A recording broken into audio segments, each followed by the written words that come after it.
Bora? Bora! Então, bora. Fala, galera, beleza? Sejam muito bem-vindos ao Tchanka Podcast, episódio número 6. Nesse episódio, nós estamos trazendo uma figura muito importante para a cena do inline mundial, um convidado internacional, ninguém mais, ninguém menos que Lawrence Ingraham, dono da 50-50 Frames, dono da Compass e da outra marca que o Lala vai falar, porque eu esqueci. Chroma Wheels. Chroma Wheels. E a gente vai fazer uma conversa com ele agora, e é um episódio muito especial. Então já deixa seu like, já se inscreve no canal. Ao meu lado esquerdo, Carlos Diamante, também conhecido como Lalau, eu, Fred Castro. E é isso aí, galera. Curte aí, porque tá sensacional. Vai ser animal essa conversa. E vai ser em inglês, naturalmente, né? Porque o cara não fala português, naturalmente. Mas nós vamos colocar legenda para todo mundo conseguir acompanhar. E é isso. Quem gostar, deixa o like. Se não gostar, deixa o like. E se inscreve no canal. Não, vai ser foda. A gente vai conversar um pouco sobre a história, né, da 50-50, porque o Lawrence, ele foi diretamente ligado na criação das primeiras bases da 50-50, entendeu?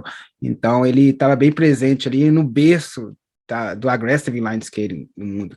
E também a gente vai conversar a respeito da impressão 3D para peças de patins, né? Porque ele trouxe de volta a base, a core frame, que é a base de metal com as laterais de plástico, então que possibilita o uso de peças 3D. Então a gente vai conversar com ele a respeito disso também, vai ser muito legal. E dá o like aí, se inscreva e comente. Manda para todo mundo. Comenta, por favor. Deixa um comentário, galera. Deixa o like, é muito importante, porque quanto mais vocês comentam, quanto mais likes vocês deixam, mais o YouTube impulsiona o vídeo para outras pessoas. Então é muito importante. É chato a gente ficar pedindo isso em todos, mas a gente tem que pedir. E vocês fazem o favor, ajuda aí, compartilha com todo mundo e enjoy the episode. That's great. How you doing, man? I'm good. How are you? Nice to meet you both. Nice to meet you. I'm Carlos, and that's Fred. Thank you so much for being here, man. It's absolutely. Yeah, the least I can do. Always happy to chat. That's great. How's the weather over there? It's amazing to have you on board. Great honor to meet you. And we're really excited to have you on the show. And it's just a new project we're doing for Brazil, and we're trying to bring as much info from the scene overseas to everybody here, because most people don't speak English, and they're loving it so far. And you're our first international guest, so that's welcome. Awesome. My Portuguese is pretty rusty, but I'll I'll do my best. Great. Have you ever been to Brazil before? Yeah, I went twice actually. I went for back when they had the Latin X Games down there. I was one of the ASA judges. Oh, so I wow. What was that? 2004, I guess. It was before that, I think. It was before 9/11. Because I remember things got a little funky then. Maybe it was 99? Yeah. And then I don't remember. I could check, but it was early 2000s, that's for sure. Great. So Carlos is going to introduce you to our audience so they know who you are and what's your influence in the scene and what you do for rollerblading. Sure. Great. So first of all, thank you so much for doing this. It's a pleasure having you here with us. We know you were very busy, man. So you own 50-50 frames, Chroma Wheels, also Compass wheels and frames. And you do the YouTube channel with Back to Blading channel. You do product reviews. You do community challenge. You do live streaming with Gear Talk. And you also do the Back to Blading podcast with your friend Ben. So you're very active in the scene, very active. But yet it's not your full-time job, right? It's your part-time job. Yeah. And yet you managed to have a great impact in the industry. So we appreciate everything that you do. Yeah, thank you. And thank you for taking the time to be here with us. Absolutely. So, so how... I think we should start with the history of 50-50 frames, because it's what's most known in Brazil. I think everybody knows it, or everybody's had one, or having a friend that had one, and it was the most incredible frames, and I think they still are. And if you could tell us a little bit what changed despite the UFS molds, and it's all flat now. It used to have a little heel lift, but if you could tell us a little bit about the history, how you got involved with 50/50 and how, Sure. how it all began for you. Sure. So thanks for having me on. Always happy to meet new people and definitely speak with a different audience. It's great to have some presence down in Brazil. I've been there twice, and I love the country. Wish I could get down there more often, but that's international travel nowadays is a little more difficult. Right. So when I let's see, rewind all the way back to like 1994, 95. Two guys, Jess Dyrenforth and Ted Simpson, founded 50/50. They had this idea that they could make aftermarket grind plates. And this was right around the time when Sennett was making grind plates. And it started that grind plate like boom. So Sennett and CDS Detroit, and there were a few other companies back then that were making grind plates. They had some ideas that they wanted to do their own design. They wanted to have a team. They wanted to do really high quality grind plates. And grind plates was the thing.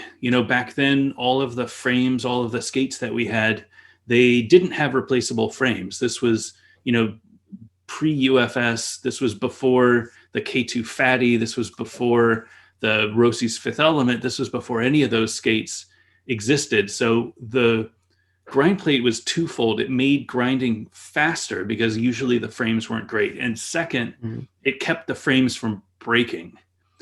The frames back in those days, they were so thin because we hadn't figured it out. So if you didn't skate with grind plates, you could go through a pair of frames in, a weekend. And that's no fun. So true. Yeah. So all of the grind plates back then had a existing groove, which helped your frame grind into that nice little pocket for doing, mostly front sides, basically. This was before Royales, before Unities, before, any of the modern day groove tricks. This was front side and backside. And we sold a ton of grind plates. So I came on in 96, I think. So maybe a year after they had started the company. And I was living in San Jose, California, which is where I went to college. I was in college at the time. And they had started the company there. Jess was in Southern California, still working with Daily Bread. And Ted was a machinist and worked up in Northern California in San Jose. So I got to know Ted, and I knew web design, and I did graphic design, and I did web development. And he needed somebody to take over the graphic design and web stuff. So I started working at 50/50, and this was probably 95 or so. Amazing. Couple years passed, and we were making a lot of grind plates, and both Jess and Ted had this idea that they could make an aftermarket frame. I think this was around the time when Sennett started their frame project, and Ted had the initial designs for making the frame. And this was the frame that you used to see back on the Remedies, on the USD Thrones, on all of the skates back in those days, the Cyrus, things like that. That was the original aftermarket frame explosion, when you could see anybody out there, if they weren't skating the stock frames, they were skating 50/50 frames.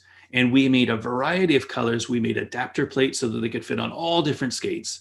And it was a huge deal.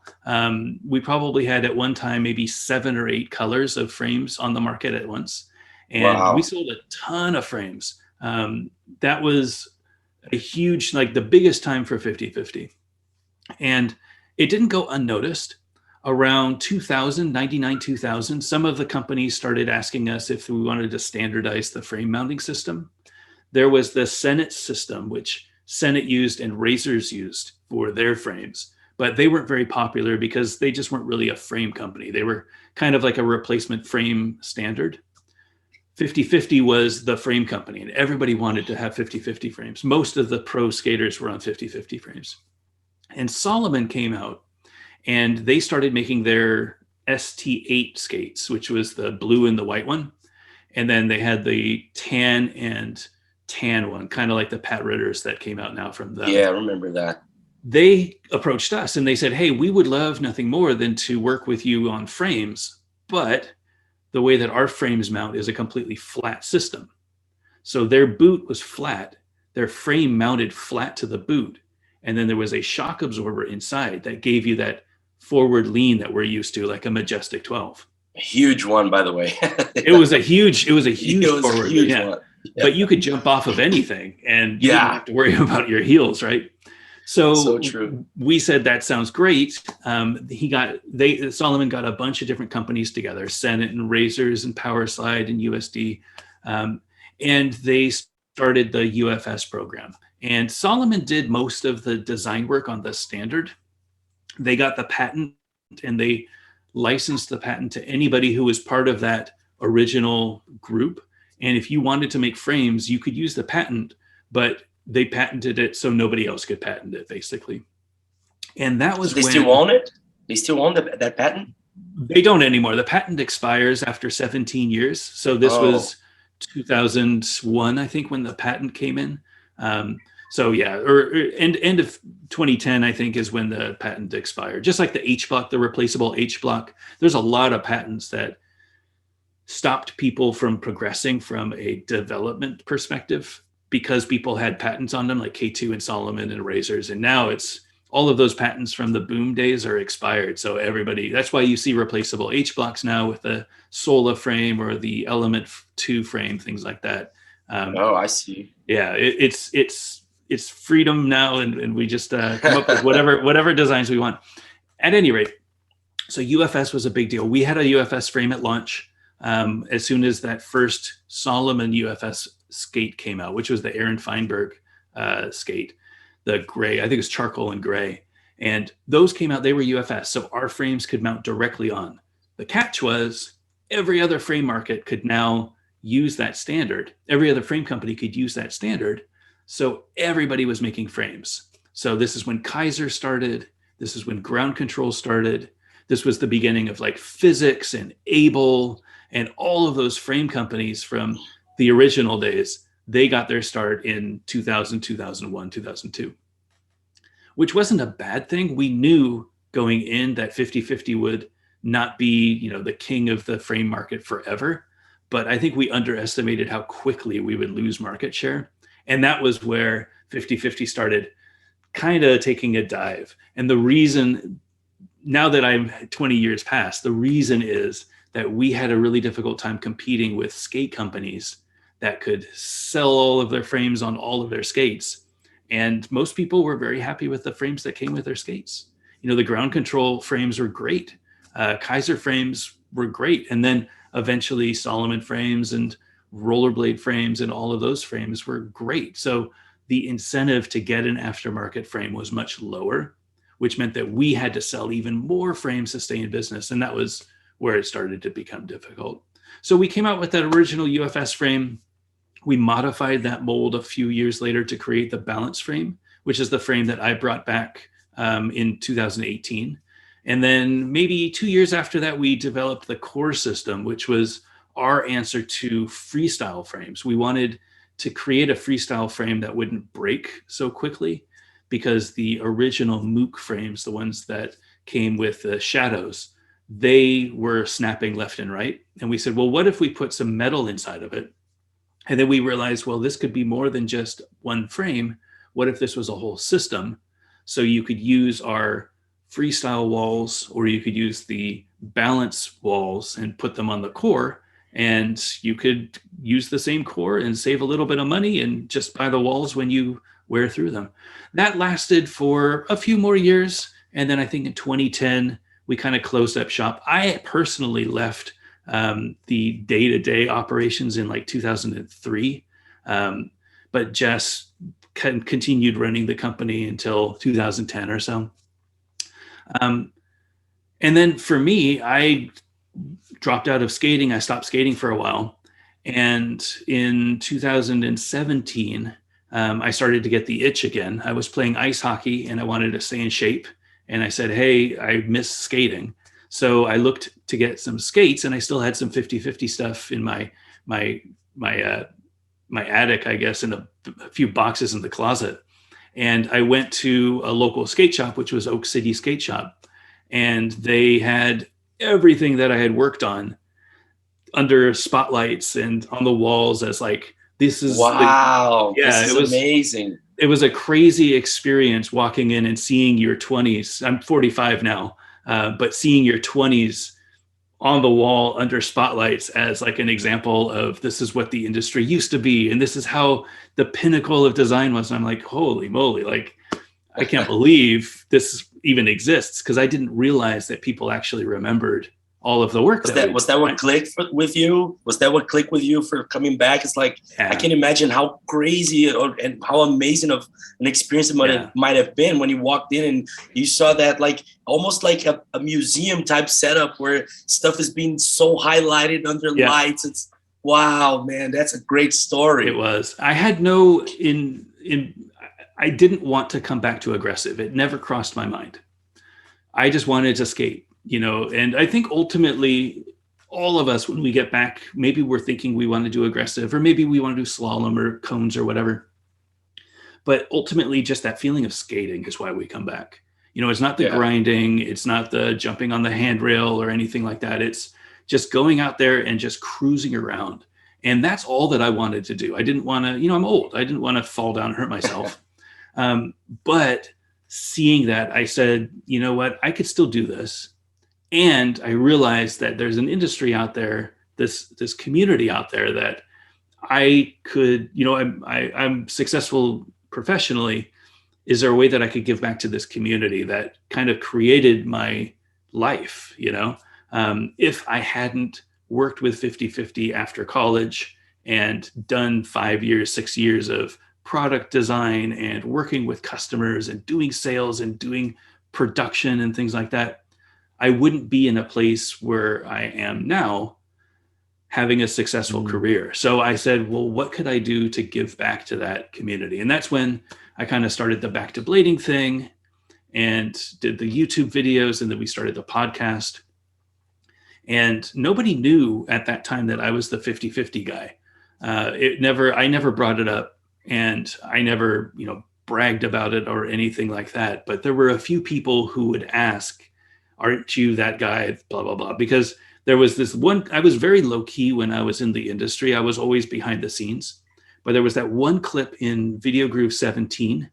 Oh, I know that. I know the clip. Yeah, yes. Where Robert Guerrero had his section, and I introduced Rob, and, that was in my office, and I had he had the frames, and he went like that with the thing. And he said, So a lot of people remembered that, and they said, and I completely forgot that happened. But a lot of people remembered that, and they said, I remember you from blah, blah, blah, blah. And I said, yeah. And then they started asking, well, can you still make the frames? And I said, well, I don't know. Like, it's been 10 years since I've been involved, and at least 5 years since Jess was involved. What is possible? So I reached out to Jess and I said, hey, I'm kind of interested in seeing if they can still make frames. What do you think? And he said, that sounds great. Like, go ahead and do it. I don't want to be involved. I've got a life and I've got things that I need to do. But if you want to run with it, go on. Like, I was about to ask you that, if he's still your partner, or if you guys just authorized, but you guys parted ways and you're running the company by yourself. Yeah. So it's kind of a weird mix. He and I still own 50/50. The business now has been started with all of my investment. So it's if I ever sold, then obviously he would get half of whatever the proceeds are. But the day-to-day, the work, the new frames, the things like that, that's all my work. Nice. Jess was happy to help out with the backpacks. He has a really great eye for design and colors, and he refined the original backpack that we made, and that's why we have backpacks now. So he came up with the colorways for the backpacks, and he helped me with a few of the t-shirts and a few of the other things from here and there. But it's mostly my baby right now. So if it fails, it's all on me. But I'm doing my best. It is a fairly busy job. But yeah, so we met and I said, hey, I'd love to bring it back. And he said, let me get you in contact with the people who were making them. And we got some samples and I said, all right, like, let's do this. And I posted to the community and I said, I can make these, are you interested in bringing them back? And we were able to sell enough so that we could cover our costs and get the ball rolling. And that was 2018, I think. And now, 2022, we've got plenty of frames. We've got wheels. We've got backpacks. We've got a ton of different projects in the work. It's really been a crazy 4 years from restarting this project to where we are now. I'm tired, but I couldn't be happier. Congratulations on the jump from Pro model frame. Yeah. It's just gorgeous. It's beautiful. It looks great. And I bet it skates great too. The whole aluminum core thing is probably great for power transfer and like longer lasting, like you said. I wish I could try one. Maybe I'll just order one from some shop overseas and I'll give it a try. So Brazil is really difficult to get product into. Yes. I don't know why it's so hard. When we first launched, we had a gentleman reach out and want to support the brand, and he wanted to bring it into a shop that he was starting.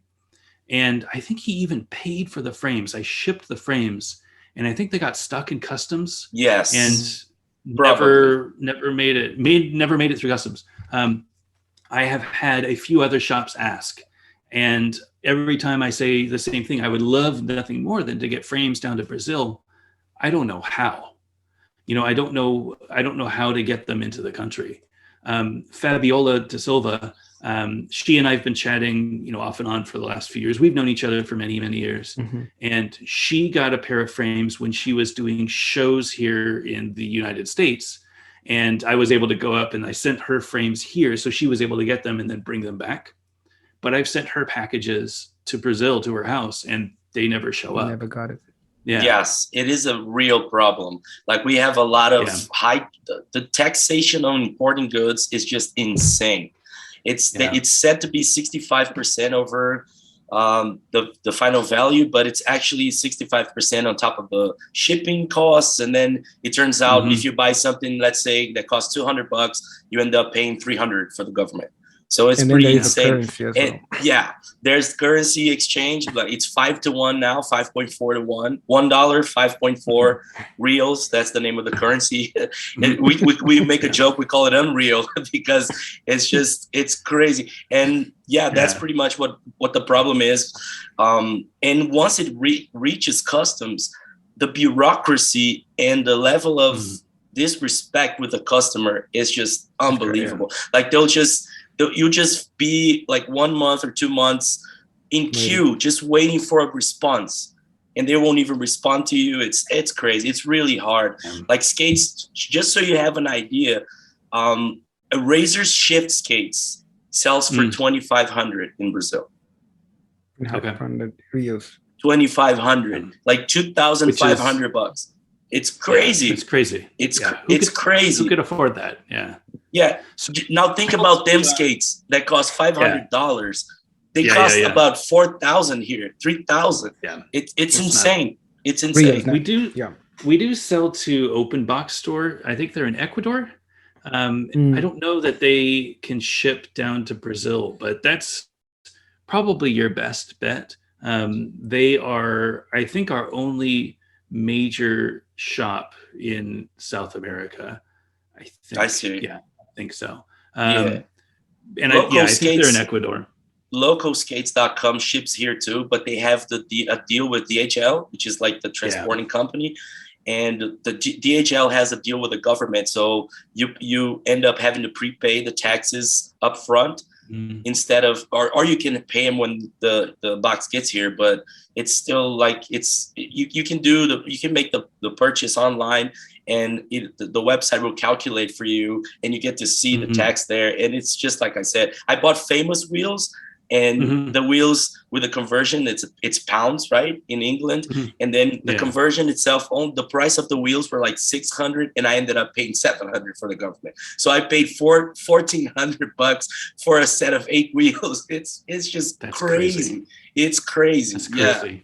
It is pretty much our biggest problem. Like we have shops here, and people are struggling, and they end up selling skates from Traxart. I don't know if you heard of that brand, and and Handar too, HD Inline, which is another one from China. And it ends up that they can make the skates really cheap, so the final price for the shop owner is not that crazy. So skates will sell for $1,400 and $1,600, and believe it or not, this is a cheap price now. Like I told you, razor shifts are like $2,500. And another problem is that the skates, even though it's really expensive, they'll sell out really fast. So most of the time, people that have the money to buy them, which is a lot of money, especially in a poor country like Brazil, the people that have the money, they won't find skates to buy because they just fly off the shelf like crazy. They sell really fast, even though it's expensive. The demand is huge. The demand is huge. And so we end up having a huge used skates market too. A lot of people buy used skates, and it's it's a big market. You go to a session sometimes and you see classic drones. You see like the old, you see stuff like that. And most of the times the skates are in good conditions. But the other day, my friend sent me a video. His skates broke in half because of the hydrolysis. You know, when the plastic it deteriorates because it gets too dry. It just broke, like the shell came off entirely. I mean, I don't think it was designed to last 20 years, you know? Yeah, exactly. That's the whole point. Like if you find any of the K2 fatties out there now, every single one of them, the cuff is exploded. There's no way to avoid it. That's just the way that plastics are. Yeah. Well, that's unfortunate. Again, I don't know what the solution is to that. It is a hard thing. So the core system obviously is something that could help. So when we brought back, so the original core system I talked about was that original design that it had. The purpose was to make a stronger freestyle frame, and that was really it. And then we made a 4-wheel frame, which was great, you know, aluminum core, power transfer, all of that stuff. But we didn't have much of a market. You know, we kind of saw the market before it existed technically, that we always wanted to have people making walls for the core system, but that was just not physically possible back in the days. We actually talked with Ezequiel over at Able about doing it, and he was on board, but it was so expensive, it just didn't make financial sense. So fast forward to now, I started on the core frame project back in 2019, I think. After the balance frames first landed, I knew that the balance frames were a great classic frame, but I wanted to do something that was a little bit more modern. We made some modifications to the balance frame so that it could fit bigger wheels on the outside. I think at the time it was max 58 millimeter wheels. You could fit 60s in, but it was really pushing it. So we made a modification that allowed 65s on the outside. Not everybody's going to skate 65s, but just to have that like wish frame style where the wheel goes above the bottom of the sole plate, that was something that we wanted to do. And it was a fairly inexpensive modification to the mold. And I feel like a lot of people liked that. It was just a nice little thing to do. But we wanted to come out with a frame that was more modern. And that's when we started really focusing on the prime frames, which is built on the core system 2. And the core system 2 is an aluminum frame. And the aluminum is the most expensive part. But getting that aluminum frame, now we have this solid foundation that any walls that you get, you can put on there, skate, and as soon as you grind through, you just get a new set of walls. Balance frames cost about $60 in stores, $60 US. The replacement walls for the core system are $50 US.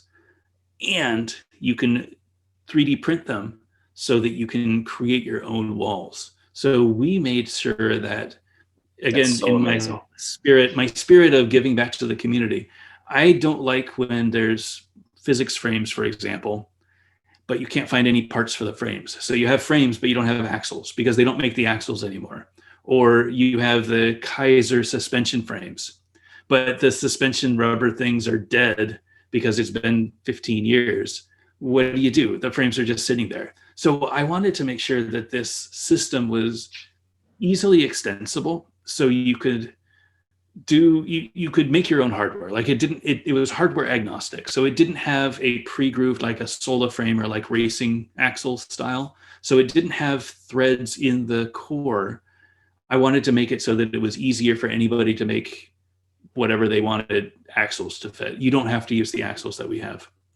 Any frame spacers will fit. They're standard 8 millimeter frame spacers. It's a 10 millimeter diameter hole, which means that any of those 8mm frame spacers from any 8mm frame, those will fit just fine. Any axles that you want, you can fit just fine.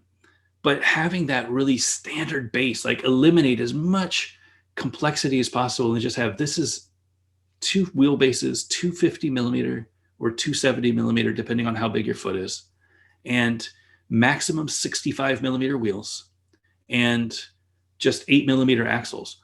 That's it. So we open sourced those drawings so that anybody could take a look at the core and how we did it.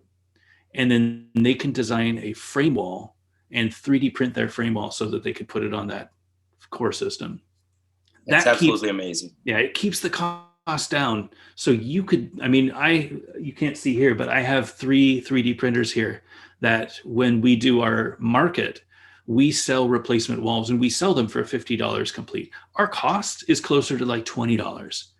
That obviously doesn't include any money for the person who's making it, or that's just baseline electricity and materials, maybe even cheaper, maybe $15. So we try to sell it so that we can make money for the designers, we can make money for the shop, and we can cover whoever's printing them, right? If you were making them at home, you could just make whichever frames you want, and your cost would be, $15, $20. And maybe even cheaper in different regions. It depends on how expensive energy is, how expensive the materials are, things like that. So my goal with the core system too is to get as many cores out there as possible. And with this being open source, anybody can go and design their frames and they should last forever. You just keep that core and you could replace the frames for as often as you want. You want to try a new design? You want to try new walls? Go for it. Like, just click print, and in a couple of days, that's amazing. That is so cool. Yeah. I think that guy Justin Thursday, he's been printing some crazy, amazing ones. Is that on top of the Core 2 system? It is. So Justin has 2 projects that he's really focusing on. One is the walls for the Kaiser Element 2. So I thought that the Kaiser Element 2 was a really great frame idea, but aluminum frames are not super friendly for street, in my experience. Yes. I think they're great at coping and they're great at bowls, but for me, I'm a ledge skater. I really don't do great with coping. So it might be good for some people, but it's not great for everybody. Justin made replaceable H blocks and walls out of a 3D printed material that allow him to convert that frame into something that could be used more on the street. I think it's brilliant. But isn't really, the walls really too thick once you add the plastic walls? Doesn't it get really thick like this? Yeah, they are much thicker. I don't know how thick his walls are. My guess would be that they're probably 4 millimeters thick. Again, if you're skating a Majestic 12, you're going to have some problems locking soles, right? Yeah, sole space is going to be so much smaller. It's much limited. Not much smaller, but smaller considerably. You need as much as you can get on the Majestic 12. Yeah. But if you're skating, Shadows or, USD 7 or something like that, you've got a big lunch tray that you can just slap on the rail or whatever. You don't have to worry about the wall thickness. Yeah. He does some walls for the core system too. So the cores are only 2.5 millimeters thick on each side. Wow. It gets the strength by being an extruded aluminum core and using arches to help distribute the stress points. That means that the walls can be 10 millimeters thick as you want, really. You just have to determine how much sole space you want to give to the user, right? We usually recommend 2 to 3 millimeters for the axle. And then the axles themselves are 3 millimeters thick. So at a minimum, in order to countersink the axles, those walls need to be 6 millimeters. I think our walls, the prime walls, I think they're 10 millimeters thick. And that is so that you have a little bit of space as well for the axle to countersink. So you can grind on the plastic until, about 3-4 millimeters before you start grinding on the axles. But Justin's been developing them. We've got a few other developers. If you go to coreframemarket.com, you can see all of the different developers that are currently supporting the core system. And there are plenty others that don't have their frames listed there. That's just the place that we standardized. So Core Frame Market is us doing the printing, or somebody who we trust, using the standard axles, the core system axles that we provide. And then there's two colors, white and black, because we want to make it really easy to get printers up and running, because it's super cheap for us to send files from one place to another and have them print locally. It's expensive for us to have multitude of different colors and all the different hardware options and everything. We try to make it as simple as possible. We have printers here in the US, we have printers in the UK, and we're hoping to open up more printers in Europe. Obviously, anywhere that there's somebody who knows how to operate a 3D printer and can get the supplies is fair game for opening up the as a printer for the core frame market. Well, maybe we should just try a representation of 50/50 Core 2 here in Brazil.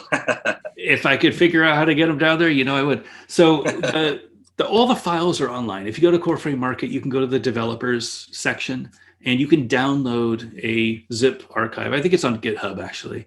But you can download all of the different files. So it has the core in the two sizes that we have. It has all of the hardware, so axles, frame spacers, wheels, bearings, things like that. So you can model what your frame would look like. And then we've provided a free wall, which is a flat 65 wall that you could just print and put on your cores and go out and skate. And that's just amazing. A test to see what it would feel like. And then if you want a bit more of a split, you can move the wheels out. If you want a groove, you can add a groove. If you want countersink, if you want to make it freestyle, you could do whatever you want. But we've started you with a nice little instructional file, so you don't have to start with you also have all the information about what kind of material you have to use and what kind of printer should be used as well on your sites. Yeah, so we use mostly Creality 10 CR10s. They run in the US, they run around $300 for a printer. And each spool of PLA Max, which is what we use, the PLA is the standard, and then the Max is additional stuff inside the filament so that it's a little bit stronger. Those are about $20 to $25. You can get about 4 frames out of a roll, depending on the frame, of course, 4 frames out of a roll of filament. And each frame with a standard 0.04 millimeter nozzle will take about a day and a half to print. So within 3 days, you have 2 walls ready to put on and go skate. That is so awesome. That is so cool. It's one technology I work with 3D animation and motion design and that kind of stuff. But 3D printing is something I've never really messed with. I never tried it. I know people who does it, but I've never really done anything. But I think this idea that you guys came up with is just so good. Thanks. And I think it's going to be great for people, like you said, maybe especially in places like Brazil and other countries where it's hard to get stuff. And once you get the core, you can have, like you said, you can have infinite number of walls and frames. Once you don't even have to print that in your house. You can go to a place that has 3D printing, and then they can take the design to them, and you tell them the kind of materials that you need it printed on, and there you go. You have your own customized wall. That's so amazing. That's great stuff. Congratulations for that. That's so good. Amazing.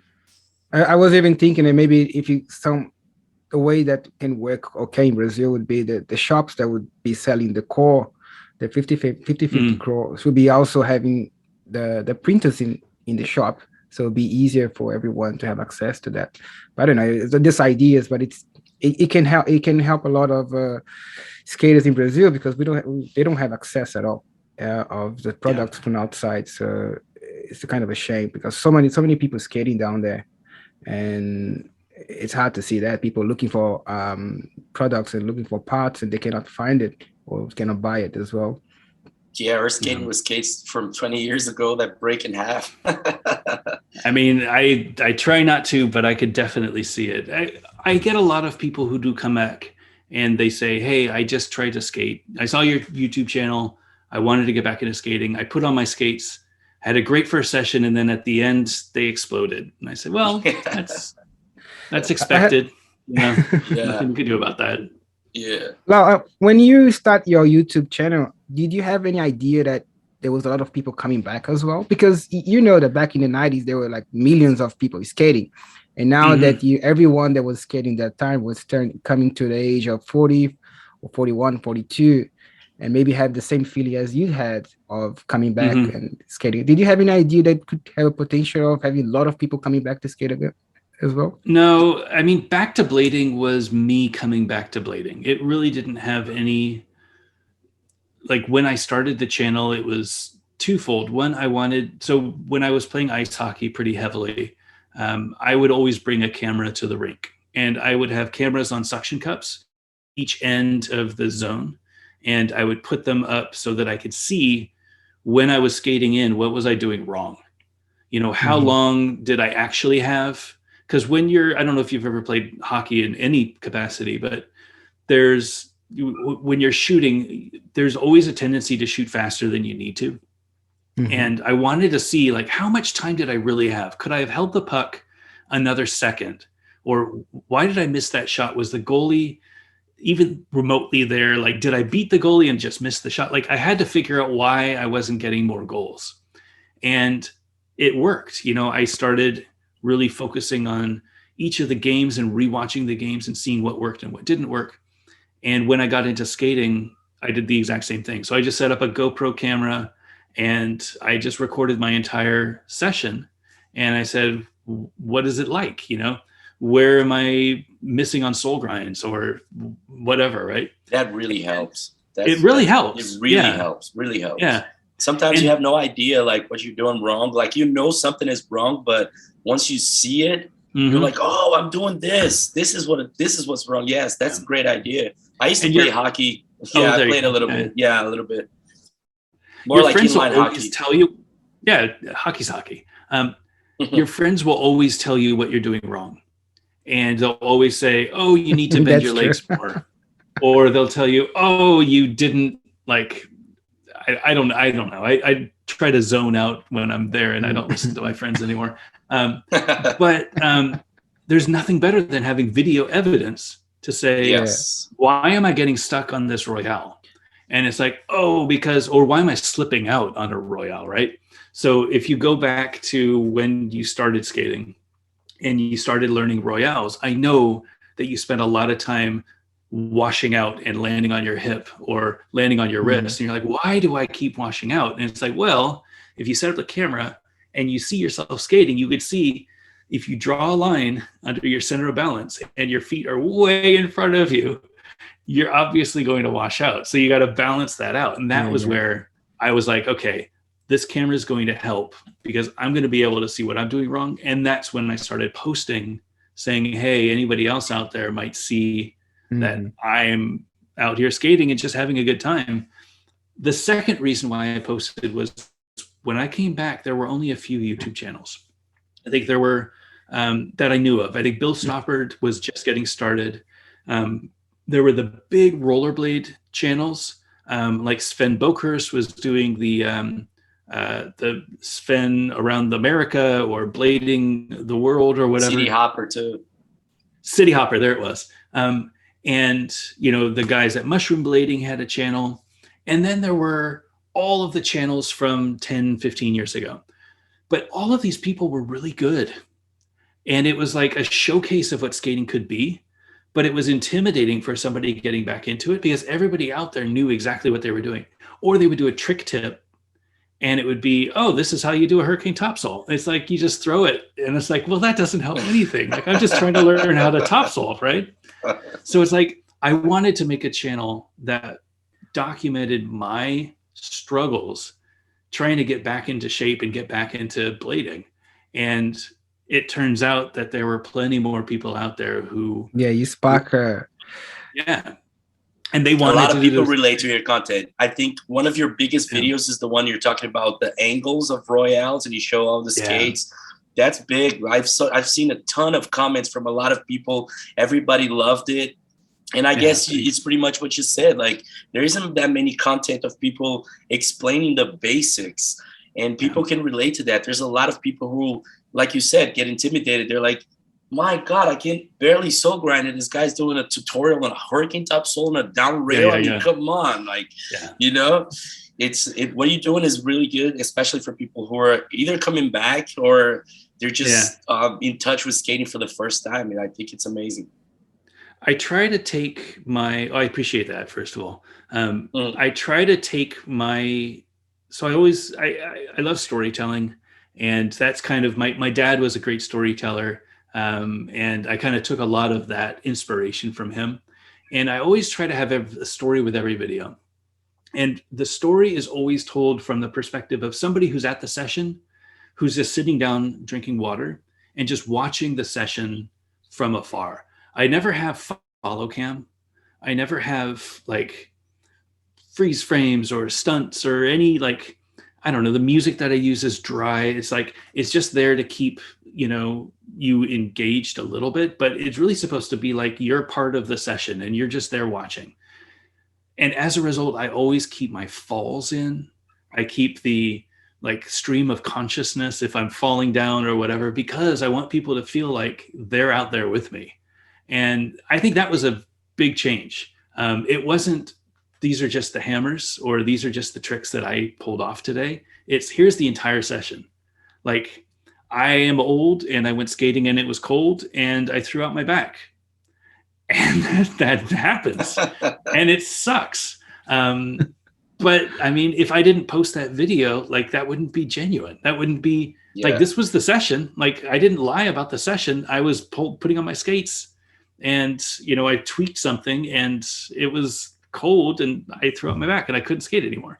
Like that's totally fine. Or I put in a session where I've had this 3-year struggle trying to get topsides, because when I was skating, I think royales were really the main trick. I grew up skating with front sides and soul grinds, and then royales became like that main trick. So I got royales, but I kind of lost royales. Topside tricks, the whole mechanics of topsides just always confuse me. I cannot get my feet to work the way that I know that they need to. So I put in an entire video of myself just missing on topside tricks and trying to figure out why am I missing and doing from different angles and everything. And I get tons of comments in the video, but that just means that people are engaged. They're cheering me on and they want to see me land it, but they know and then one time I land it and people cheer and it's such a fun, I don't know. Again, I feel like bringing you along on the session is the right model, because not everybody gets to skate all the time. Not everybody, this month it's snowing here in North Carolina and I haven't been able to skate outside for a month. It's just cold. Like today was 30 degrees Fahrenheit and I don't want to go skate in weather like that. It's just not fun. So I sit and watch skate videos, and I'm sure there are other people who, can't go out and skate and they want to watch skate videos. So this is the next best thing, being part of that session, being able to watch somebody just go out there and skate and say, oh, I wish I could go skate. That looks like fun. Offer advice, things like that. Yeah, that's what Okay, go ahead, Carl. That's what I like about your videos, because when I came back to skate, I found the first video that I saw of you was when you broke your arm doing your all right. Yeah, that was the very first one that I watched. But that's what you say. Your videos is like raw. You feel that you were there. So there is no editing, there is no music, there is nothing else. So that's what got me to watch all your videos, and it's amazing that's keep going. That's been now 3 years, I think. And you spark a movement, right? even longer. I think it's been 5. I think I did my 5-year review in October October or November. Exactly. It's flying. I can't imagine it. I don't have the subscriber counts or the views of Ricardo or Bill or anybody like that, but I always feel like the comments that I get, the viewers that I get, are very genuine, and it's a different market. It's not they don't want to see downhill, flying downhill skating, and they don't want to see Bill. Love watching Bill's stuff, but it's a very different world. I feel like the people who watch my stuff are skaters, like people who are out there skating and in the same kind of mindset. They just want to get better, or they want to learn one trick and they're like, I can learn something by watching him learn it. It's fun. I think a lot of people relate to it because it's real. Like you said, it's like you're not cutting off the falls. You're showing the hardness that it is to nail a trick or to learn something new. And I think people can relate to that a lot. Even when you're more of an experienced skater and you do a lot of tricks or you're a pro or something, it's still fun to see somebody getting to a point of evolution where they're learning new stuff and they're excited about it. That's also exciting for, even if you're on a hurricane topsoil level, it's still fun to watch somebody learning their new stuff, the excitement that you get when you learn a new trick. I don't know if you watched that Jimmy the Giant guy that was on Jump Street podcast the other day. Yeah. And his first week on Blades video is so much fun, because you get to see a guy that's really professional on parkour stuff, and then he's like struggling to just pedaling and then all of a sudden he's just jumping a little set of stairs, and the excitement and him being like, oh, I thought it was going to be easier. It's a lot of fun. I think a lot of people can relate to that. And do you get do you get negative comments too, or most of the comments are positive? I get less now. When I first started, I got a lot more negative comments. And I think it was just people who weren't accustomed to seeing videos like that. They would say, oh, you really suck. And I'm like, that's the whole point. That's terrible.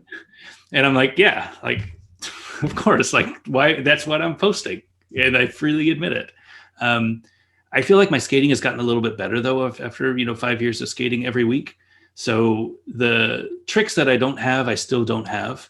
But the tricks that I do have, my style is a lot better. The consistency is a lot better. Like all of that stuff I've gotten a lot better at. So there's less room to talk shit about me. But I still get people doing it. I'm really good at blocking people from the channel. I've had to block people who are, COVID deniers. And, especially during COVID here, when I was skating with a mask, I got a lot of people who were posting saying, you don't have to wear the mask and blah, blah, blah. And I'm like, you know what? I'm being safe. Like, I don't want you to enjoy my channel. Like, I don't care what your views are. This has nothing to do with skating. Like, this is why are you talking about COVID in the skating channel? Why are you bringing that up? Make sense. It doesn't make sense at all. Yeah. So I am pretty good at moderating my channel. I read all of the comments, and I usually click the like button on everything that I've read. So if you got a like, that I read your thing, and I respond to people that have questions. I don't think I get that many negative comments. If I do, I mean, I have thick skin. It's been 5 years of being on YouTube, so you get and it doesn't bother you anymore. Yeah, and it's the internet. I mean, people are gonna talk shit. That's just normal. That's just what they do. I think they know well enough what my videos look like, and they know not to click if they don't want to. So true that. If they've watched, that's fine. I used to say that. I used to say somebody would write something and say, "Oh, I can't believe you didn't, land that top acid at the end," and you can't even top acid on a ledge. And I'm like, but you watched the whole video, didn't you? It's like a 10-minute video of me skating just so that you could see me not land a top acid. Like, what are you doing with your life? Like, why would you do that? Right. Makes no sense. I think our audience is going to love this episode, especially all the stories you told about the beginning of 50/50 and how it is awesome, how it was to make a comeback. And I don't think people are expecting us to bring an international guest, and especially one that owns such an important brand. Like, everybody knows 50/50 here. That's great. Like, a ton of people has had the skates, the frames, the skates that came with the frames that came on the skates. And a lot of people used to have thrones and with that yellow frame from 50/50. I think that was a John Julio model, if I'm not mistaken. It was John's. Yeah. How was it working? Are you friends with him? How is the relationship of you two now? Yeah. So John and I met when he was in Milpitas and I was in San Jose. I went to San Jose State University, and we were skating around downtown. And that guy, Ted, that I talked to, he was working at an inline skate shop. And that's how I got to know Ted. And he asked me, I actually said, I'll keep this story short, but if you listen to the Mushroom Blading podcast, I do an interview that I dive really deep into this story. But long story short, I met John through Ted, And we had become skating friends back then. He was with his crew and I was with my crew, but we would always overlap. Seeing John become John Julio was incredible. Obviously, he was writing for 50/50, so I was always involved with John in some way or another. But when I left, I had no idea what John was up to. I did go down and visit him maybe in 2015 or 16, a few years before I got back into blading. And I was just in town. I think it was in Santa Ana. And I was just around, and I hit him up and I said, hey, do you want to get coffee? Like, I haven't seen you in years. It would be great to catch up. And he brought me, it was Volo 5, I think, which was the video that just came out. He brought me one of those, like the hardcover things. Yeah, it was a great video. I think I saw it because we were still on Facebook, and he had promoted it, and I got it on iTunes or something, and I watched it. And I actually had some negative feedback on it. I said, it just felt like, for an outsider who wasn't involved in skating, it felt like a bunch of the same tricks over and over and over, but with different people. Like, I couldn't pick up what was going on, and I didn't know any of the skaters who were in there. I knew Eric Bailey, and Alex, but that was really it. Everybody else was kind of new faces.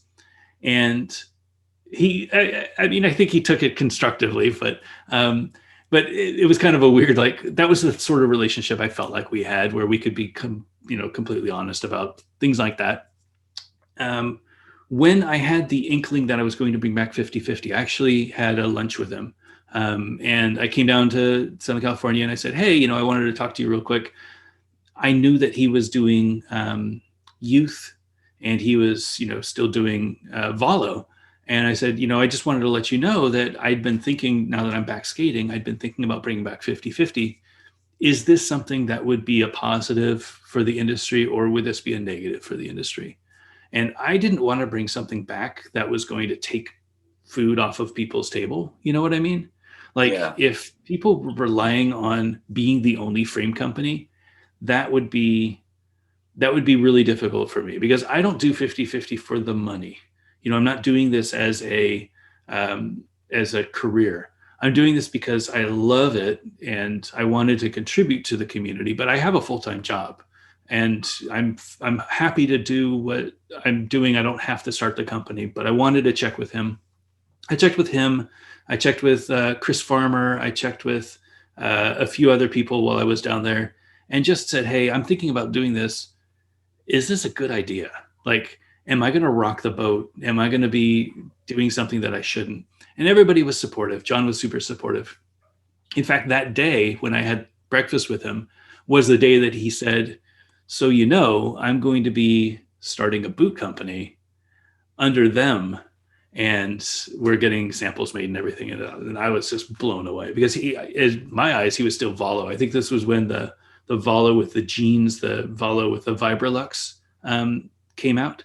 And he told me a little bit about the them project, and I was just like, God, man, that's amazing. Because knowing John and how much he's contributed to the sport, and how much he's like kind of put his life on hold for blading, to finally like take this huge step and be this company.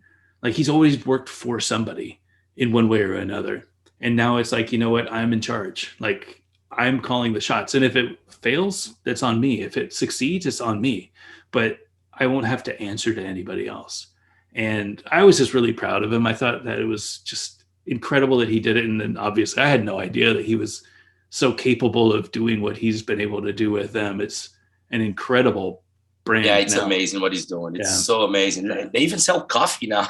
They sell a bunch of stuff. They sell vases. They sell everything. Yeah. I love it. I love the fact that he has like a physical shop. I love the fact that he's doing billboards and putting skating on the map for people who's never seen it before. He did a collab with what's the brand? Huge brand, Vogue magazine or something. Like he was in the top 10, a special mother's gift. It's so nice. Like it's completely out of the box and outside of the skating community, and that's what's gonna bring more people. It's gonna bring notoriety for rollerblading, and like the outside, from the outside eye, we look so much more professional. We look bigger when he's doing that, and it's just it's admirable. I mean, you can't, even if you're a guy that has beef with him, which I don't think there is such a thing, because I think everybody loves him. You have to respect what he's doing. You have to respect Absolutely. him. He's a total hero. There's no doubt about that. No doubt. He's the president. Like, he's been doing it for so long. Yeah. He's the only one that is still skating from back then in that capacity. I mean, there are a few, like Scott Crawford is definitely still skating. You know, there's definitely still skaters out there, but being involved with the industry. Yes. Sven did a profile, like a 41-year-old profile of Sven. It's like, what does this guy eat? What does he drink? He skates like he's 28. Yeah, he's crazy. Yeah, but John Julio, he skates good. He's still got levels. He's still got style, and he's doing all the stuff. Like, and he has a family, and he has kids. Yeah. Like, what? Yeah. Like, how do you manage? How do you manage all that, man? No, he's a busy dude. That's for sure. I have just a question about Fabiola. Yeah. She used to have that 50-50 frame, the light blue color. Yeah. Was the first female to have any product with a name in aggressive skating? Because I was trying to remember that time if there was anybody else, any female with names on products. There were a few. Dawn Everett. That's the first one that comes to mind. Great street skater, but I don't think she ever had a product, right? Well, she had a grind plate with us. She had wheels with Kryptonics. Okay. But before her, Tasha Hodson had a skate with oxygen. So she had a light blue oxygen skate. Yeah. True. And that was probably the first female signature product that I know of. I think she also had wheels with Senate, because she skated for Senate as well. But I might be wrong about that. But definitely Dawn, for 50-50 at least, Dawn had the first grind plate. She had a wheel with Kryptonics, maybe a little bit after Fab had the frame with us.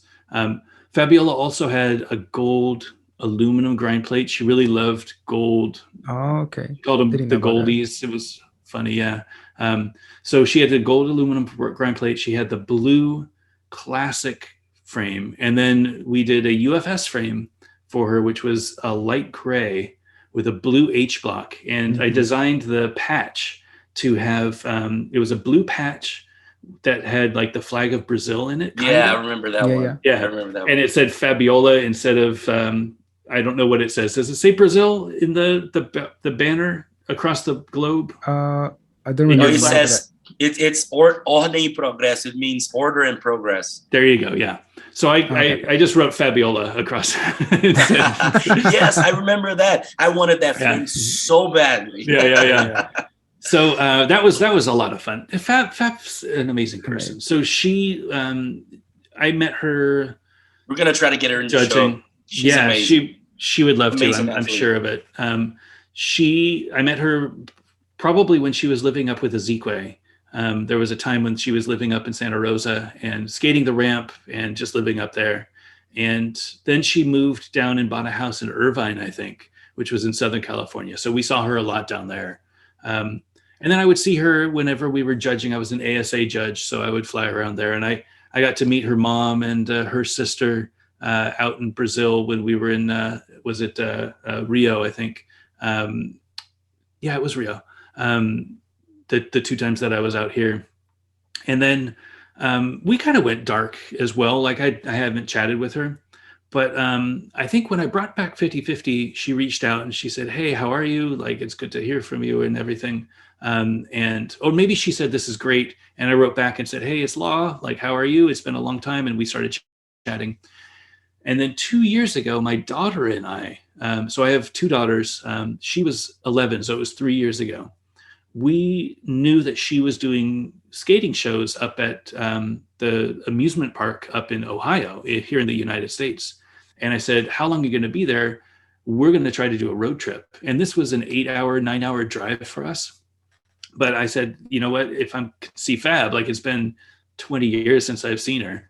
So we drove up and we got to see her and we, gave each other hugs and I introduced her to my daughter. And it was just like really like, because she's like family. like we definitely aren't like brother and sister, but it's like, she's just part of my family, whatever.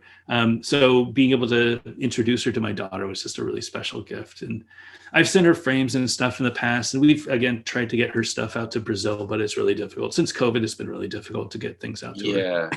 So do you still trying? Do you still chat? You still chat with her, and are you guys in contact? I just sent her some frame concepts yesterday that we're working on that I think she'll like. Yeah. That's awesome. She always skated for 50-50, and I don't think she has any ambition of skating for 50-50 anymore. But I think I love vert. I sponsor Scott Crawford, and anytime somebody's out there skating vert, I feel like vert is such an underappreciated aspect of what we do. I agree. And there's a really high barrier to entry. Like, we don't have any vert ramps around where I live. We have a few mini ramps, but we don't have any vert ramps. So whenever I have a chance to help somebody out that skates vert, I jump on it. And when she asks for frames, when anything she needs, I'm like, you don't even have to skate for me, promote me, whatever. Like, let me help you.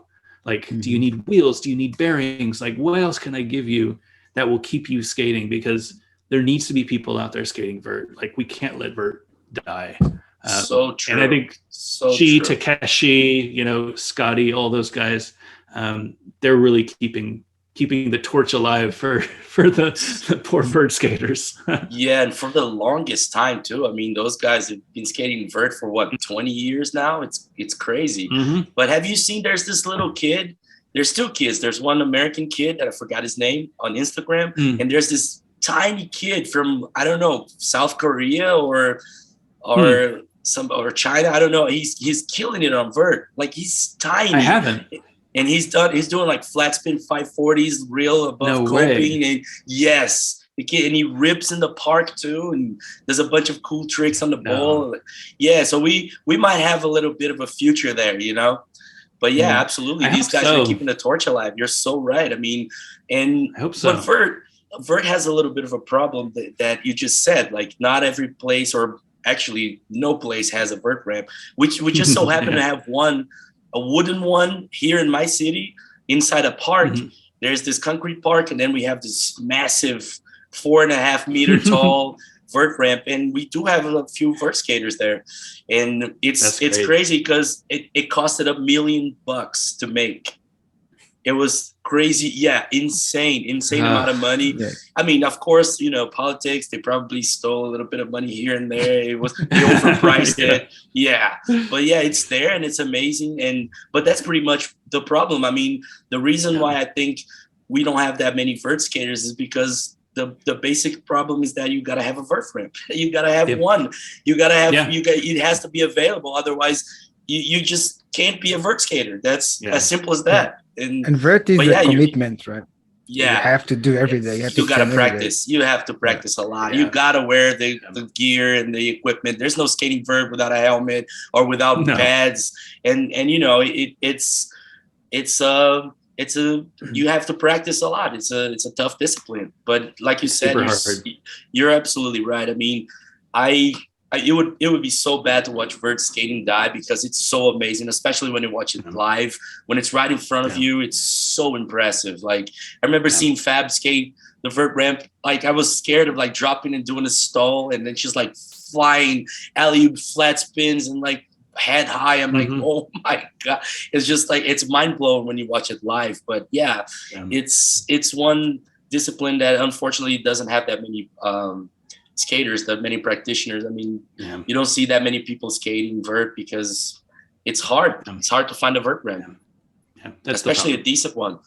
Sometimes you'll find like concrete ones, and they're like rough concrete. It's like, how do you practice? You're gonna destroy yourself. It doesn't matter how many pads. Plus, if you skate a lot, you're gonna grind the toe of your boots. Next thing you know, your toes are wiggling out, and it's like there's no way. Yeah, no way, man.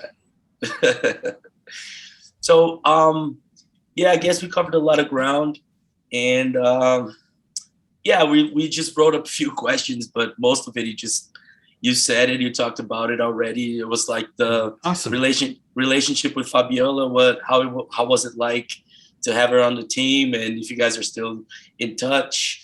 And yeah, I guess we covered a lot of stuff. Do you wanna say something more, Carlos? I'm good. Oh, just by the way, we were wondering what's the right pronunciation of your name. Is it Ingraham or Ingraham? Because it's written with an H. So Ingraham. Yeah, okay. It's like a graham cracker. Do you have graham crackers? So if you have never seen those. So s'mores, you know what s'mores are? No, not really. So there's a camping like dessert, I guess. So if you go camping, you usually bring stuff for cooking on the fire. Oh, I see. And a fairly traditional thing that they do out here is they have a marshmallow, and you put the marshmallow on the stick, and you marshmallow. Okay. Yeah, you put chocolate on top, and then you put the cracker underneath, and then you sandwich them in. Oh. All right.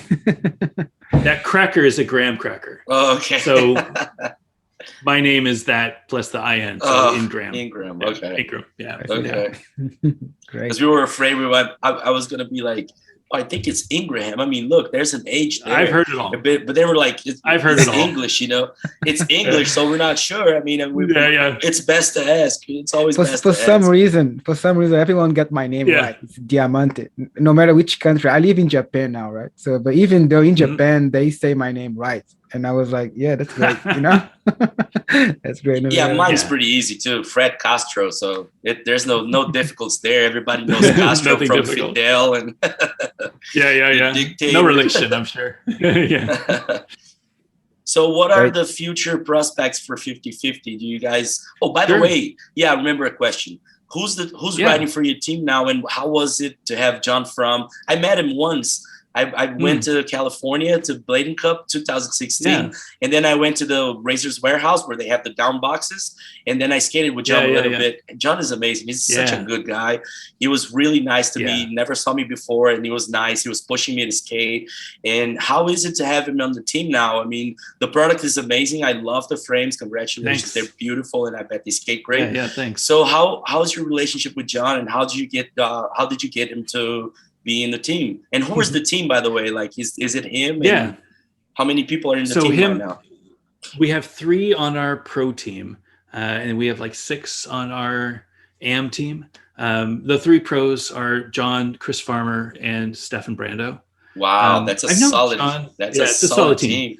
We're very thrilled, and Stefan and I are also on do Chroma together.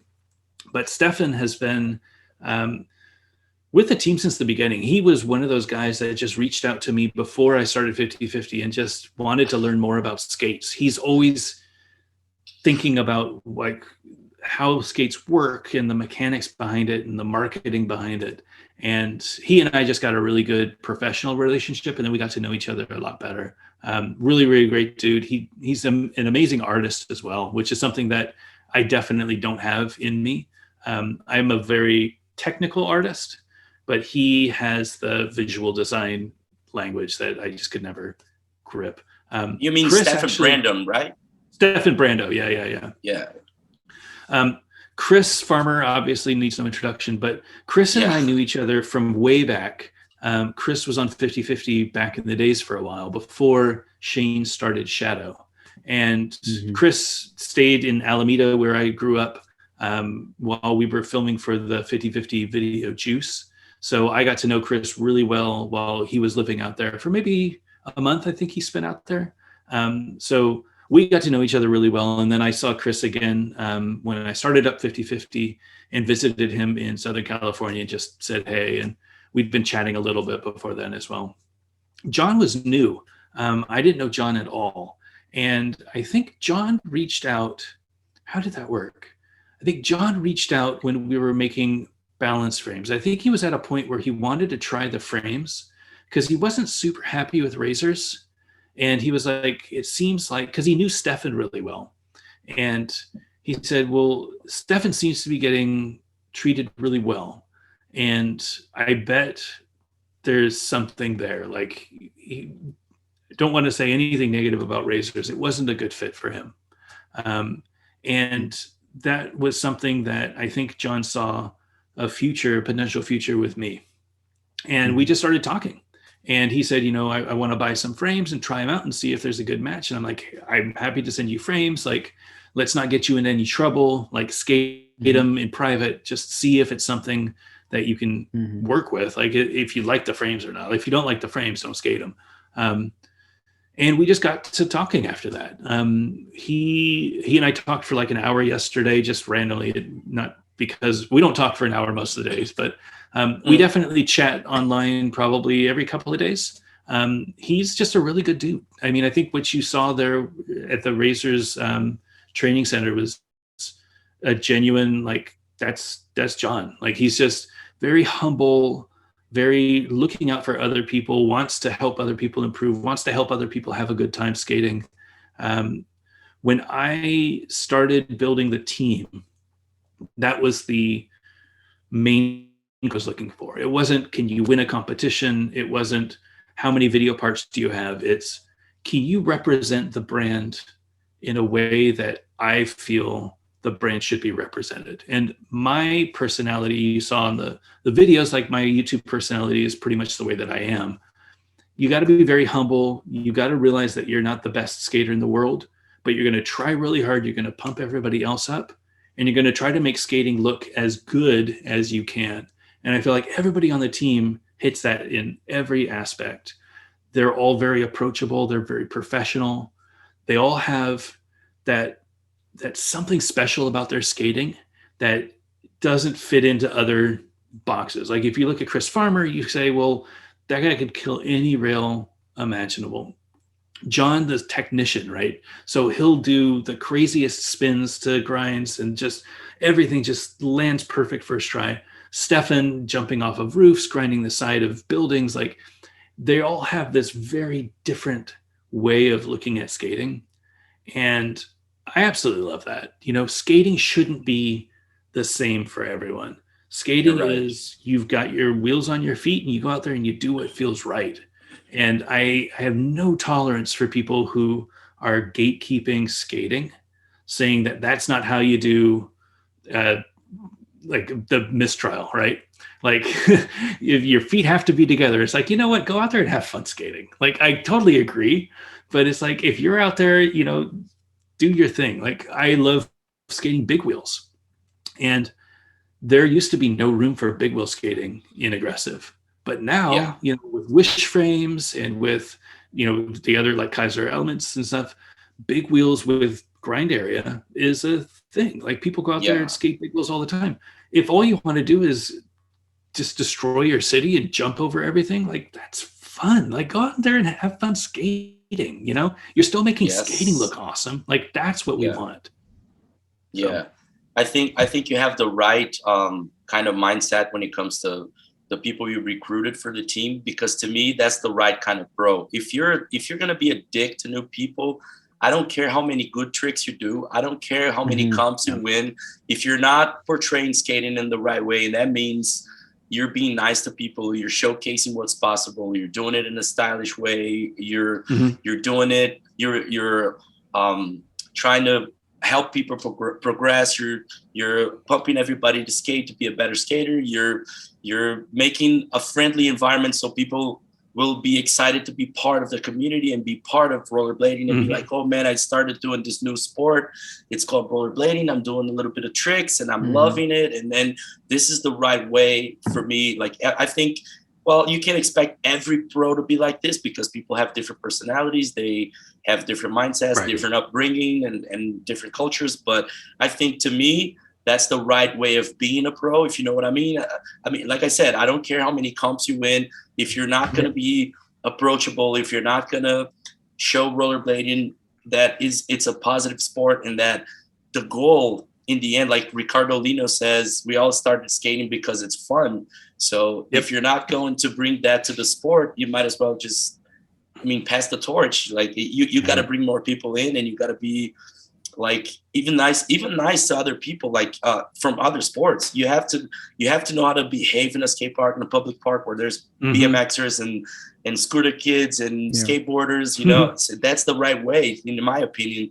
And I'm really happy to hear that that's the approach of 50-50, and that's what you look for and what you try to do with your team. That's absolutely amazing. And the guys, I mean, the skating speaks for itself. The three of them, they're just excellent skaters. I mean, Farmer is a legend. John is, like you said, he's a tech wizard. And Stefan is like that amplitude hammer guy. And he still helps you with the designs and everything. That's amazing. I'm really glad to hear that you guys have such a good relationship. And the stuff you're doing for 50-50 and for the industry is just absolutely amazing. Love that. Thank you. Yeah, it's been a lot of fun. I couldn't do it without the team, but it's nice to have people helping me out, because I couldn't keep up. Yeah, I always try to figure out right? how do you do all of these by yourself? It's a lot of work. And with kids and everything, I'm really, so my profession, I do software development, and over the years of doing that, I've gotten really good at like compartmentalizing tasks and breaking my day down into little sizable chunks that I can get things done. And I'm good at estimating how long things are going to take. So I can get my work done in this block of time, and then cut up a little section here to ship an order, or cut up a little section here to send an email to a shop or something like that. It's all this marriage of everything that's going on in my life. But if I can chop them into little 15-minute increments, I mean, I just don't like to waste time. I think that's it. Right. Yeah. Try to be as efficient as I can. Or you see get a lot of slow motion. Oh, I don't. I definitely, the world definitely is spinning a lot. I've also gotten to a point now where I ask for help. You know, and I get to be good friends with people who can help me. You know, I have a guy, Dylan, who comes by and helps me out at the warehouse. I was doing everything up until last year. And I said, I need help. Like, I just don't have enough hours in the day to finish. So he comes over, he helps me pack up, you know, frames and wheels and stuff like that. He helps me pack up orders. He helps me, you know, inventory things, ship things. And even just little things like that, taking a few hours out of my day that he can now take over, that gives me time to do more stuff, or to hang out with my family, or just rest and play Switch for a bit. Or, it's a lot of stuff. How do you, like, you have a career on programming and software developing. You're a husband, a father, and you own 50-50. You own the Wheels brand, the other wheel, I forgot the name, Compass. Like, how do you do all that? And Chroma, and you still do your YouTube channel, and you're doing a podcast with us. Like, how do you manage all that? That's crazy. It's a lot of work. I mean, I've got another video that was rendering before we joined the call, and I'll upload it tonight. Actually, I think it's uploaded. I just need to finish up the thumbnail for release tomorrow. I mean, you just got to find time, you know? Just one more final question. Okay. Yeah. Just a final question. Have you skated Mesmers? Sorry. Have you skated? I haven't. I have them right here. Yeah, Fred, he ordered some as well. Yeah. I can't wait to get They're mine. Really, a friend of mine is bringing one for me from Germany. He's coming back to Brazil. Oh, perfect. To spend, yes, and he's bringing one. Are they heavy? Like, I've seen 2.3 kilos. Do they feel really heavy while you're holding them right now? Yeah. What else do I have in here? This is all I have in here. Yeah, they're heavy. The liners don't fit me properly. So I've heard about that. The 28.5, my foot is 44, and the liner is supposed to be 28.2, which is like a 43, but it's really like a 42. I had to heat mold them and punch out a little bit. I haven't skated them yet because it's been so cold. I want to go out and do my normal skating first impression video. It looks so good though. They're a beautiful skate. I think the sole plate's amazing. I've never skated these frames before. They look great. I love what they did with the new throne. It just looks so clean. How does the new plastic feel? So amazing. The plastic feels good. Yeah. P-backs, right? Yeah, P-backs. I don't know if I'm going to be able to tell the difference. That might be one of those things that you've got to be really good to tell, but that's why I do reviews. The cup is a little tall. Yeah. Oh, I see. Yeah, it really looks tall. But I kind of like it. I think I'm going to enjoy that. Yeah, it might be for me. It might not be. I don't know that I've skated any tall cups like this. I think I also got the UFRs, the FR UFR skates. Yeah. Those are a pretty tall cuff as well, and it's a little stiff, much stiffer than this skate. So maybe less for aggressive and more for big wheel skating. But these are the skates that I'm super excited for. I love everything that John is doing with them, but I think having a second skate on the market that kind of has that marketing, that team, this is what we've been waiting for, and Rossi's isn't going to do it. Rossi's is great, but Rossi's is Rossi's. They can't be that new company, that underdog. Yeah. These guys are the underdog. And I love, even in the just screen printing on the sole plate, it's like, it was a great idea. It came to play, Yeah, you're right. And everybody says that, everybody that I saw reviews on this said that the sole plates are amazing, that they slide super fast. And that's exactly what I'm looking for, because I'm a huge fan of fast sole plates. I love when they're like almost to a point where you kind of lose control because they're so fast. That's my thing. That's my thing. That's the kind of plates I like. Yeah, I like them like blazing fast. I love that. And I think I'm going to enjoy the skates. And I think even if I feel like they're too heavy, there's always little tweaks that you can do. You can replace the liners. You can, because I skate anti-rocker now, but I'm going to try to skate flat. Last time I skated flat was in the 90s. So, so I'm gonna give it a try. I think I'm gonna like him. I've heard only positive things about the Fluid 5, that the groove, despite the groove being not so deep and it's kind of small, it's still like it's really good. It doesn't you don't get too much wheel bite, and the fact that the wheels are 95 in the middle might help too. And I'm excited. I can't wait to put my hands in mine.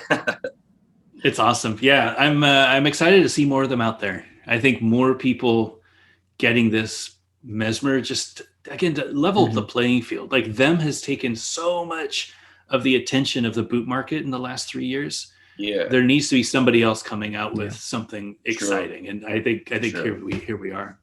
Yeah, that's great. I think we're good. I was going to make one last quick question. Just what you expect for this year, 2022. We know we had a crazy year last year, and it was hard to expect what was going to happen. And we still here dealing with the same problems that we had last year. We don't know when all these crazy pandemic things happen. But what do you expect in the industry in general? So I'm a very pessimistic right now. After having so in 2020 we had our biggest year ever, and I think everybody had their biggest year ever. That was when the pandemic started and people couldn't go to the gym, and they were spending more time on YouTube, and they rediscovered rollerblading. And it wasn't just rollerblading, it was aggressive, it was fitness, it was everybody just wanted to get out of their house, and they couldn't go to a gym. So what do you do? Well, you get some skates and you go skating in your neighborhood. And that's when we ran out of boots. You couldn't find skates. I know that it's difficult in Brazil, but even in the United States, shops were selling out of every single skate. No sizes available of any brand. And that was a big deal. That boom continued through December of 2020. And we had a little bit in spring of 2021. It wasn't big, but it was still fairly sizable. Thankfully, the company started ramping up production and were able to catch up. However, the last 6 months, there's been a flood of new skate products come out, but there haven't been as many people buying them. And if you think about it, when all of these people came back in the beginning of the pandemic, maybe they bought one pair, maybe they bought two pair, but I buy skates all the time because I review them, but most people don't buy skates more than once a year, maybe twice a year, if they have a lot of money or if they just see some new skates that they can't wait to try. I don't think the numbers that we had in 2020 are sustainable, but I feel like some boot companies brought in enough skates to cover that demand. So what you see now, at least in the United States, is most of the skates that you've seen in the last 6 months are still available in every size at a shop. And what that means is shops are going to have more difficult of a time selling through the skates. When the new skates come in, they're going to have to discount those skates, so they'll make less money on those skates. Hopefully, these shops have been smart and haven't been overextending and haven't been spending too much money. But I have a feeling that this is going to be a really rough year for shops. I feel like the shops that we have now, they might stick around, they might not. But I bet about half of the shops that we have are going to go out of business this year. And the reason is just poor business planning. Or a lot of shops that opened up and they flamed out and they couldn't stay in business are now selling their stuff at a loss. So the skates that cost $400, they paid, say, $200 for the skates. They would sell them for $300. And then if they don't sell, they sell them for $250. And then if they don't sell, they sell for $200. So other shops can't sell their skates for the margin that they were supposed to, which then means that that one sale won't go anywhere. We had dozens of shops call over the last, that last 2 years and try to open up shops. I got a shop that called me this week wanting to open up. And I just don't know that there's that many skaters out there yet. I think that from an industry perspective, it's going to put a big hit on this year. And I think we need to be really smart. I think we're going to continue selling our stuff. We've got John's frame that dropped. We've got another frame coming out in a couple of months. We've got more balance frames coming, and these are all things that are calculated that I know will sell. But I'm not. I think boot companies are going to have a bit of a struggle this year. I think there's a lot of boot companies out there, and I think there's a lot of boots in shops that haven't sold yet. And hopefully those shops are smart and they'll stay in business, but skaters don't need that many boots, and there's not that many skaters. Yeah, you're That's right. true. It's weird how we as an industry, we don't have like I don't know how they call it in America, but in Brazil it's called censo. It's like when they have like a research to know how many people are in the cities or in the country. And we should, I don't know how that could be possible, but we don't have like an exact number of how many skaters are in aggressive. And I mean, there's maybe an estimate of how many rollerbladers there are if you count all the categories and all the types of skating. But in aggressive, I don't think anybody knows like how many thousands of people or like in each country or in the world. Do you have any idea like how many people skate right now? No, It's I can hard look to at my know, YouTube right? charts. Yeah, I do because my videos usually cover mostly aggressive, I can see the spikes of skate reviews, and I can see when older reviews start getting popular. That's usually when there's going to be a boom. And especially I do a few recreational skate reviews. I can look at that skate video and I can see, well, it's really popular right now. So there's probably going to be a bit more uptake in the next month or two. And that was really easy to guess when the spike was going to be last year. I can also look at countries. So I can see where my videos are more popular and then the generic videos are more popular. And they are popular in Brazil. That doesn't mean that I can sell to you guys, but Brazil is definitely popular. Australia, the UK, Germany, the usual suspects like that. But I don't have a number. I know my subscriber counts. I know Lino's and Brandon's and Josh's, and I know the aggressive guys who have subscribers, but we don't really share that sort of data. And even if we did, it doesn't encompass everybody. Yeah. Subscribers don't necessarily mean skaters. Yeah, like I said, it's really hard to know. It's something that I've been wondering for the longest time. Like, how many skaters, how many aggressive skaters do we have in the world right now? And it's so hard to tell. Yeah. I have no idea. I know that when we bring in frames, we bring in our minimums plus a little bit, and we sell them. And as soon as they sell, we're able to flip them. But if I were a big brand like Powerslide, I would have no idea what to forecast. And that might be where having good relationships with your shops and distributors really comes into play, because they can tell you how their regions skates, how many skates are selling, how many people bought skates in the last month. Exactly. Yeah, true that. Yeah. Yeah, maybe it's something for the industry to think about, like to have a skater count in a way. I don't know. Maybe talk to the big guns, like you said, the Powerslide guys, and maybe Razors and them skates, and everybody just kind of try to do a skater count or something. That would be interesting to know. I think ultimately we need to look out for skating, not for ourselves. And I think if we don't think about it as an industry and as the future of the sport, instead we just think about, oh, how am I going to sell my products? That's a losing battle. You know, we all win when more skaters are there. I know personally, not everybody loves my frames. That's absolutely fine. But if I can get somebody to buy a pair of Sola frames or a pair of Wish frames or a pair of Kaiser frames, that just means that they're out there skating more. And if they're out there skating, somebody is going to see them skating and think about skating. The more people we can get out there skating, the more recreational skating, the more aggressive skating, whatever. Right. We just need to be that evangelist for how fun skating can be. And it doesn't matter what products you have under your feet. It just means that you've got wheels under your feet and you can demonstrate how fun skating is.